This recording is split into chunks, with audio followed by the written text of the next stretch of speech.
اللهم صل على محمد وعلى آل محمد كما صليت على إبراهيم وعلى آل إبراهيم إنك حميد مجيد. اللهم بارك على محمد وعلى آل محمد كما باركت على إبراهيم وعلى آل إبراهيم إنك حميد مجيد. تمام دیکھنے اور سننے والوں کو السلام علیکم۔ ویڈیو کی طرف جانے سے پہلے آپ سے گزارش کرتے ہیں کہ اگر آپ نے ہمارے چینل کو سبسکرائب نہیں کیا برائے کرم اس کو سبسکرائب کر لیں اور ساتھ ہی گھنٹی والے بٹن کو دبائیں تاکہ ہماری ہر نیو ویڈیو کی نوٹیفیکیشن آپ کو بر وقت اور آسانی سے مل سکے۔ حضرت اسماعیل علیہ السلام کے 12 بیٹے تھے۔ ان کی نسل اس قدر ہوئی کہ مکہ مکرمہ میں نہ سما سکی اور پورے حجاز میں پھیل گئی۔ ان کے ایک بیٹے کیدار کی اولاد میں عدنان ہوئے۔ عدنان کے بیٹے مہد اور پوتے کا نام نزار تھا۔ نزار کے 4 بیٹے تھے۔ ان میں سے ایک کا نام مضر تھا۔ مضر کی نسل سے قریش بن مالک پیدا ہوئے۔ یہ فہر بن مالک بھی کہلائے۔ قریش کی اولاد بہت ہوئی۔ ان کی اولاد مختلف قبیلوں میں بٹ گئی۔ ان کی اولاد سے کسی نے اقتدار حاصل کیا۔ کسی کے آگے 3 بیٹے ہوئے۔ ان میں سے ایک عبد مناف تھے جن کی اگلی نسل میں ہاشم پیدا ہوئے۔ ہاشم نے مدینہ کے ایک سردار کی لڑکی سے شادی کی۔ ان کے یہاں ایک لڑکا پیدا ہوا۔ ان کا نام شیبہ یا شیبہ رکھا گیا۔ یہ پیدا ہی ہوا تھا کہ ہاشم کا انتقال ہو گیا۔ ان کے بھائی مطلب مکہ کے حاکم ہوئے۔ ہاشم کا بیٹا مدینہ منورہ میں پرورش پاتا رہا۔ جب مطلب کو معلوم ہو گیا کہ وہ جوان ہو گیا ہے تو بھتیجے کو لینے کے لیے مدینہ منورہ گئے۔ اسے لے کر مکہ مکرمہ پہنچے تو لوگوں نے خیال کیا یہ نوجوان ان کا غلام ہے۔ مطلب نے لوگوں کو بتایا یہ ہاشم کا بیٹا اور میرا بھتیجا ہے۔ اس کے باوجود لوگوں نے اسے مطلب کا غلام ہی کہنا شروع کر دیا۔ اس طرح شیبہ یا شیبہ کو عبد المطلب کہا جانے لگا۔ انہیں عبد المطلب کے یہاں ابو طالب، حمزہ، عباس، عبداللہ، ابو لہب، حارث، زبیر، زرار اور عبد الرحمن پیدا ہوئے۔ ان کے بیٹے عبداللہ سے ہمارے نبی حضرت محمد صلی اللہ علیہ وسلم پیدا ہوئے۔ عبد المطلب کے تمام بیٹوں میں حضرت عبداللہ سب سے زیادہ خوبصورت اور سب سے زیادہ پاک دامن تھے۔ عبد المطلب کو خواب میں زمزم کا کنواں کھودنے کا حکم دیا گیا، یعنی حضرت اسماعیل علیہ السلام کے اس کنویں کو قبیلہ جرہم کے سردار مزاز نے پاٹ دیا تھا۔ قبیلہ جرہم کے لوگ اس زمانہ میں مکہ کے سردار تھے، بیت اللہ کے نگراں تھے۔ انہوں نے بیت اللہ کی بے حرمتی شروع کر دی۔ ان کا سردار مزاز بن عمرو تھا۔ وہ اچھا آدمی تھا۔ اس نے اپنے قبیلے کو سمجھایا کہ بیت اللہ کی بے حرمتی نہ کرو، مگر ان پر اثر نہ ہوا۔ جب مزاز نے دیکھا کہ ان پر کوئی اثر نہ ہو کا نام و نشان مٹ گیا، مدتوں یہ کنواں بند پڑا رہا۔ اس کے بعد بنو حذا نے بنو جرہم کو وہاں سے مار بھگایا۔ بنو حذا اور کسی کی سرداری کا زمانہ اسی حالت میں گزرا، کنواں بند رہا یہاں تک کہ کسی کے بعد عبد المطلب کا زمانہ آ گیا۔ انہوں نے خواب دیکھا۔ خواب میں انہیں زمزم کے کنویں کی جگہ دکھائی گئی اور اس کے کھودنے کا حکم دیا گیا۔ حضرت علی رضی اللہ عنہ سے روایت ہے کہ عبد المطلب نے بتایا، میں حجر اسود کے مقام پر سو رہا تھا کہ میرے پاس ایک آنے والا آیا۔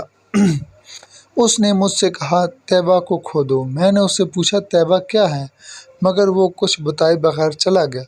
دوسری طرف رات پھر خواب میں وہی شخص آیا، کہنے لگا برہ کو کھودو۔ میں نے پوچھا برہ کیا ہے، وہ کچھ بتائے بغیر چلے گئے۔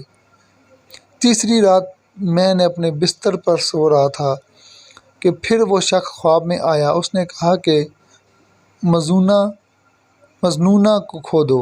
میں نے پوچھا مظنونہ کیا ہے؟ وہ بتائے بغیر چلا گیا۔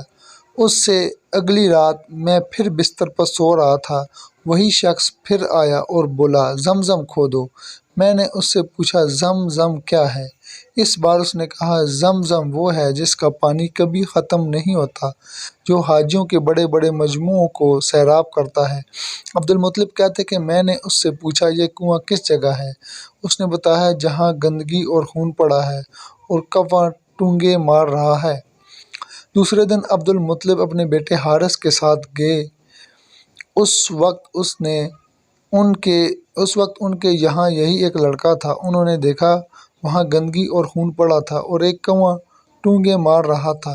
اس جگہ کے دونوں طرف بت موجود تھے اور یہ گندگی خون دراصل ان بتوں پر قربان کیے جانے والے جانوروں کا تھا۔ پوری نشانی مل گئی تو عبد المطلب کھدال لے آئے اور کھدائی کے لیے تیار ہو گئے، لیکن اس وقت قریش وہاں آ پہنچے۔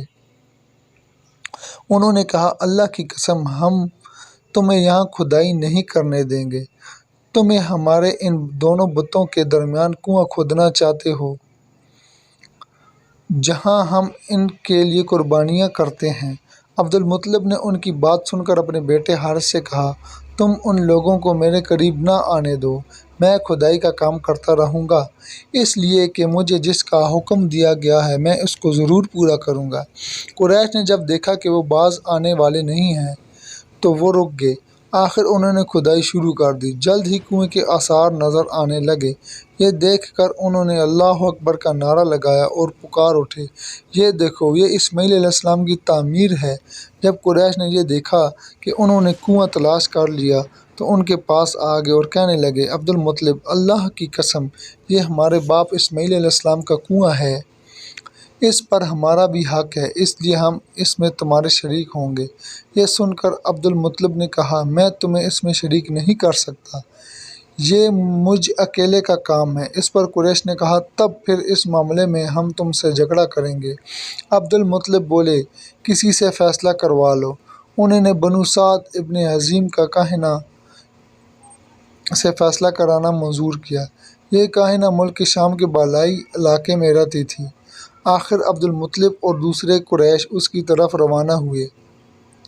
عبد المطلب کے ساتھ عبد مناف کے لوگوں کی ایک جماعت تھی، جبکہ دیگر قبائل قریش کی بھی ایک جماعت ساتھ تھی۔ اس زمانے میں ملک حجاز اور شام کے درمیان ایک بیابان میدان تھا، وہاں کہیں پانی نہیں تھا۔ اس میدان میں ان کا پانی ختم ہو گیا، سب لوگ پیاس سے بے حال ہو گئے، یہاں تک کہ انہیں اپنی موت کا یقین ہو گیا۔ انہوں نے قریش کے دوسرے لوگوں سے پانی مانگا لیکن انہوں نے پانی دینے سے انکار کر دیا۔ اب انہوں نے ادھر ادھر پانی تلاش کرنے کا ارادہ کیا۔ عبد المطلب اٹھ کر اپنی سواری کے پاس آئے، جوں ہی ان کی سواری اٹھی ان کے پاؤں کے نیچے سے پانی کا چشمہ ابل پڑا۔ انہوں نے پانی کو دیکھ کر اللہ اکبر کا نعرہ لگایا، پھر عبد المطلب سواری سے اتر آئے۔ سب نے خوب سیر ہو کر پانی پیا اور اپنے مشکیزے بھر لیے۔ اب انہوں نے قریش کی دوسری جماعت سے کہا آؤ تم بھی سیر ہو کر پانی پی لو۔ اب وہ بھی آگے آئے اور خوب پانی پیا۔ پانی پینے کے بعد وہ بولے اللہ کی قسم اے عبد المطلب یہ تو تمہارے حق میں فیصلہ ہو گیا ہے، اب ہم زمزم کے بارے میں تم سے کبھی جھگڑا نہیں کریں گے۔ جس ذات نے تمہیں اس بیابان میں سیراب کر دیا وہی ذات تمہیں زمزم سے بھی سیراب کرے گا، اس لیے یہیں سے واپس چلو۔ اس طرح قریش نے جان لیا کہ اللہ تعالیٰ عبد المطلب پر مہربان ہے، لہٰذا ان سے جھگڑنا بے سود ہے اور کائنہ کے پاس جانے کا کوئی فائدہ نہیں۔ چنانچہ سب لوگ واپس لوٹے۔ واپس آ کر عبد المطلب پھر کنویں کی کھدائی شروع کی۔ ابھی تھوڑی سی کھدائی کی ہوگی کہ مال دولت تلواریں اور زریں نکل آئیں، اس میں سونا اور چاندی وغیرہ بھی تھی۔ یہ مال دولت دیکھ کر قریش کے لوگوں کو لالچ نے آ گھیرا۔ انہوں نے عبد المطلب سے کہا عبد المطلب اس میں ہمارا بھی حصہ ہے۔ ان کی بات سن کر عبد المطلب نے کہا نہیں، اس میں تمہارا کوئی حصہ نہیں ہے، تمہیں انصاف کا طریقہ اختیار کرنا چاہیے، آؤ 500 کے تیروں سے قرعہ ڈالیں۔ انہوں نے ایسا کرنا منظور کر لیا۔ 2 تیر کعبے کے نام سے رکھے گئے، 2 عبد المطلب کے اور 2 قریش کے، باقی لوگوں کے نام کے۔ پانسا پھینکا گیا تو مال و دولت کعبہ کے نام نکلا، تلواریں اور زریں عبد المطلب کے نام، اور قریشیوں کے نام جو تیر تھے وہ کسی چیز پر نہ نکلے۔ اس طرح فیصلہ ہو گیا۔ عبد المطلب نے کعبے کے دروازے کو سونے سے سجا دیا۔ زمزم کی کھدائی سے پہلے عبد المطلب نے دعا مانگی تھی کہ اے اللہ، اس کی کھدائی کو مجھ پر آسان کر دے، میں اپنا ایک بیٹا تیرے راستے میں ذبح کروں گا۔ اب جب کہ کنواں نکل آیا ہے تو انہیں خواب میں حکم دیا گیا اپنی منت پوری کرو، یعنی ایک بیٹے کو ذبح کرو۔